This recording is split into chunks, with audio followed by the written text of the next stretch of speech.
지난 3년간의 폭풍처럼 밀어닥친 주택 가격 폭등으로 우리 MZ세대들의 주택 구입이 힘겨워지고 있는데요. 오늘은 그 밀레니얼 세대들이 어떻게 하면 내 집을 마련할 수 있을지를 알아볼까 합니다. 안녕하세요. 부동산 PD 남승현입니다. 구독, 좋아요, 알람 설정 지금 클릭하시고 시청해 주시면 정말 감사하겠습니다. 고맙습니다.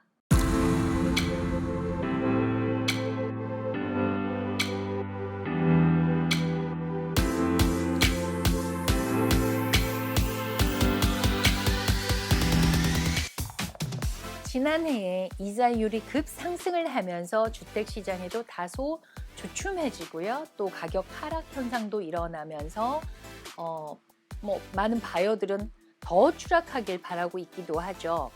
그러나 예상과는 다르게 가격 하락폭이 그리 크지 않고 있습니다. 지금 2월, 3월 되면서요. 또 어떤 경우에는 여전히 오퍼 경쟁으로 가격 상승을 나타내기도 하고요. 이것은 매물 절벽이라고 할 만큼 인벤토리가 너무 저조하기 때문입니다. 정말 반의 반으로 줄었어요. 그래서 향후 5년에서 7년 동안은 이런 현상이 계속 그 재고 환경이 타이트한 현상이 계속될 것으로 보고 있기도 하고요. 많은 전문가들이요.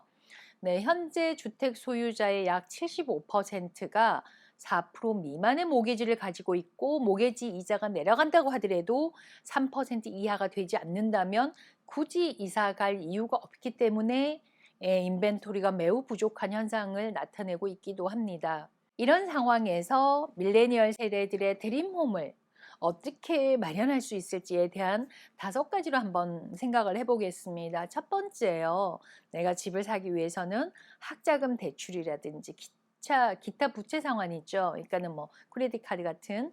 그래서 밀레니얼 세대 주택 구매의 가장 큰 걸림돌이 되는 것이 학자금 대출이 될 수가 있거든요. 약 4,400만 명의 1조 6천억 달러의 학자금을 대출을 갚아 나가고 있는 것이 현재 미국의 실정이라고 합니다.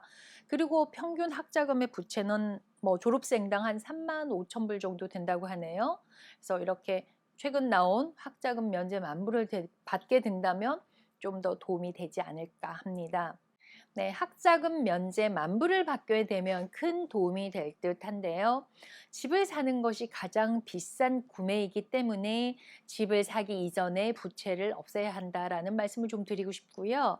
네, 학자금 대출이라든가 스튜던트 론, 그다음에 자동차 페이먼트, 크레딧 카드 비용들은 이자율이 높잖아요. 그래서 가능한 빨리 갚아 놓는 것이 좋다라고 봅니다. 그리고 나서 다운 페이먼트를 준비하시라고 말씀드리고 싶고요. 네, 두 번째 다운 페이먼트를 준비를 하셔야겠죠. 밀레니얼 세대의 97%가 모기지 론을 받아서 주택을 구매한다고 하는데요. 이자율을 낮추기 위해서는 20% 이상의 다운 페이먼트를 필요로 하죠. 또는 높은 그 페이롤을 받는다면 W2를 받는 경우라면은 3.5%의 다운 페이먼트 FHA 론으로 구입하는 것도 추천을 합니다. 텍스 혜택을 받을 수 있잖아요.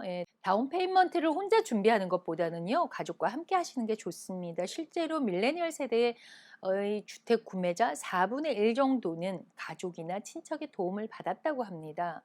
그 이유는 20%의 다운 페이먼트를 스스로 저축하는 데는 평균 14년이 걸리기 때문입니다. 꽤 많이 걸리죠. 그러다 보면 집 사기가 어려우니까요. 그래서 많은 전문가들의 조언에 따르면 정확한 목표를 정하라고 하는데요. 이 목표를 정하고 나면 생각보다 더 빠른 시간 이내에 이루어진다라고 합니다.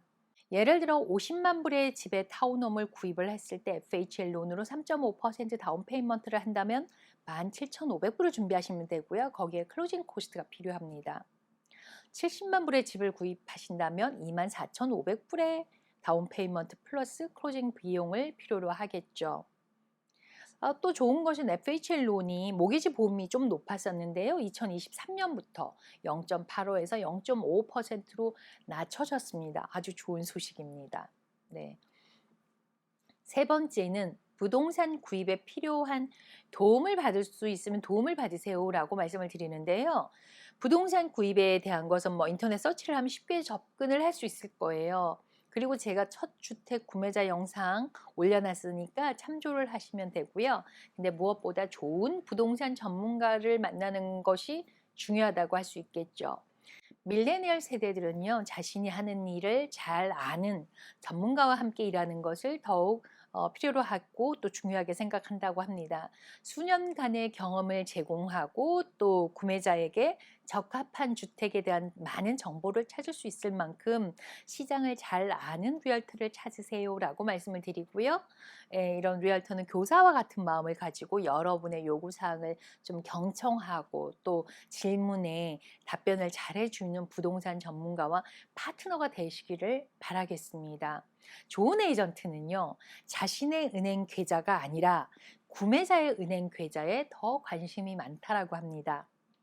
네, 그리고 한 가지 더, 부모님과 자녀가 부동산 구매하는 것에 관심을 가지고 하게 된다면 부모님의 삶의 경험과 자녀의 이 스마트함을 시너지로 활용할 수 있으면 더 좋은 결과를 만들 수 있지 않을까 합니다. 네. 그 다음 네 번째, 작은 집부터 시작을 하세요. 처음부터 정말 멋진 집 다 좋은데요. 작은 것부터 차근차근 가는 것도 굉장히 좋다라는 생각을 합니다. 처음에는 작은 다운 페이먼트로 작은 콘도부터 시작을 하세요. 그리고 홈 에퀴티가 생기고 저축이 또 좀 더 많아지면 그때에 조금 더 큰 집으로 옮겨가면 좋을 것 같습니다. 그리고 시작이 중요합니다.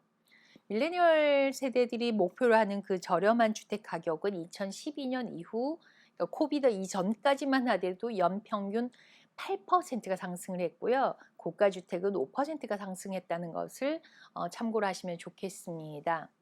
다섯 번째, 밀레니얼 세대를 위한 주택 구매 전략을 한번 세워볼게요. 옵션 1인데요. 아무래도 가격이 좀 더 저렴한 교외 지역으로 선택하는 것도 옵션으로 들어갈 수 있고요. NAR 전국 부동산 협회, 미주 부동산 협회에 따르면, 자료에 따르면 올해 구매자의 19%가 외곽으로 이사를 했다라고 합니다. 2013년 이후 가장 높은 비율을 나타냈다고 하는데요. 이것은 최근에 재택근무의 활성화로 인해서 교외 지역의 주택도 인기가 좋아지고 있다라고 할 수 있죠. 네, 옵션 2, 가격 경쟁에서 유리할 수 있는 약간의, 그러니까 리모델 같은 작업이 필요한 집을 구입을 하는 것도 좋겠죠. 그러니까 사람들한테 조금 더 경쟁력이 낮은 집이라고 할 수 있겠죠. 세 번째는 바이다운이나 포인트를 구입을 해서 모게지 이자율을 한시적으로 또는 영구적으로 낮추는 방법을 사용함으로써 모게지 페이먼트의 부담을 낮출 수가 있는 것이죠. 지난번에 제 영상 바이다운이 무엇일까요? 라는 영상을 참조를 하시면 좋을 것 같습니다. 만약에 자녀의 소득이 10만 불 이상이 된다라는 생각이 드시면 주택 구입을 권유를 해주시면 좋겠고요. 뭐 부모님 다운 페이먼트를 좀 도와주시면 좋겠죠. 네, 그리고 아니면 다운 페이먼트를 도와줄 수 있게 좀 도와준다든가요. 네, 렌트비는 계속 인상이 되는 반면에 모게지는 30년 고정 그대로 있잖아요. 그죠? 그래서 밀레니얼 세대가 부동산을 구입하고 나서 돈맛을 실감하게 되니까요. 하나에서 두 개를 늘려가려고 되게 노력하시더라고요. 진짜 처음에는 왜 사? 막 이러다가 사서 이제 렌트비 나오고 이러니까 그렇게 되던데요. 그리고 모게지 페이먼트를 충당하기 위해서요. 또 친구에게 뭐 방 하나 룸 렌트를 해준다거나 이런 게 좋은 거니까 요즘 그 젊은이들에게는 쉐어 문화가 아주 자연스럽게 보편화가 돼 있는 것 같아요. 그래서 이런 우리가 자녀라든지 이제 베이비 부머 세대의 자녀들이 보통 밀레니얼 세대인데 좀 도와주시고 할 수 있는 상황을 만들어 주시면 좋겠다는 생각입니다. 그래서 오늘은 경제 중심 세대에 속하는 밀레니얼 세대의 부동산 구입에 대한 이야기를 좀 더 해봤는데요. 또 하다 보면 조금 모자라는 거 있는 것 같은데 좀 더 자세한 상담이 필요하신 경우가 꼭 생기거든요. 그래서 개인마다 다 케이스 바이 케이스 다르잖아요. 그럴 때는 문자나 이메일을 주시면 제가 또 열심히 제가 아는 만큼 답해드리도록 하겠습니다. 네, 오늘은 여기까지입니다. 감사합니다. 부동산 PD 남승현이었습니다.